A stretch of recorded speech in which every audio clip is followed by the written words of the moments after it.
Welcome to Tanvir একাডেমিতে। অনেক সময় আছে আপনি যেই ব্যালেন্স নামে একটা কলাম তৈরি করেছেন এবং সেখানে এমন টাইপের নাম্বারের সাথে সাথে ইমোজি ব্যবহার করতে চাচ্ছি যেটা দেখে আপনার সহকর্মীরা অনেকটা অবাক হয়ে যাবে। যেমন আমি যদি এখানে দেখুন 200 এন্ট্রি করি, তাহলে এখানে কিন্তু আমার আপ থামস কিন্তু চলে এসেছে।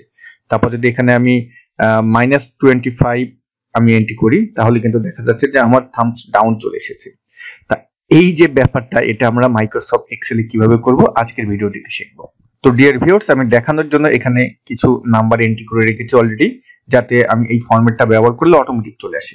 তো প্রথমত আমরা এই রেঞ্জটা সিলেক্ট করব, যতটুকুনের ভিতরে আপনি করতে চান ততটুকুন সিলেক্ট করবেন। কিবোর্ড থেকে কন্ট্রোল অন বাটন প্রেস করবেন, ফরম্যাট সেলস এর ডায়লগ বক্স চলে আসবে, কাস্টমে যাবেন এবং কাস্টম থেকে আমরা এই যে জেনারেল আছে এই জায়গাটায় আসবেন।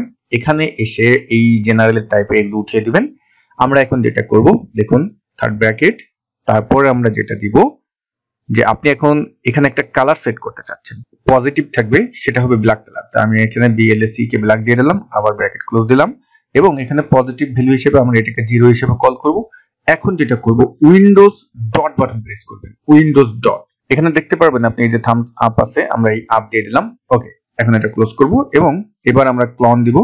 ক্লন দিয়ে এখন যেটা করব, আবার আমরা ব্র্যাকেট কল করব।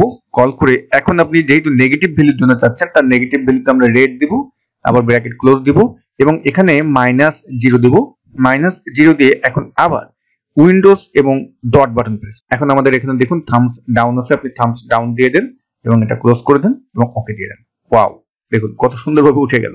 এখন এখান থেকে আপনি ডিলিট করলে কিন্তু এটা থাকবে না। যখন আমরা এখানে এন্ট্রি করব তখনই কিন্তু আমার এই যে থামস আপ থামস ডাউন এগুলো কিন্তু আপনার দেখাবে।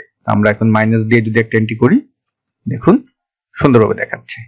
ওকে, তো ভিডিওটি কেমন লাগলো কমেন্টস করে জানাতে ভুলবেন না। সবাই ভালো থাকবেন, আল্লাহ হাফেজ।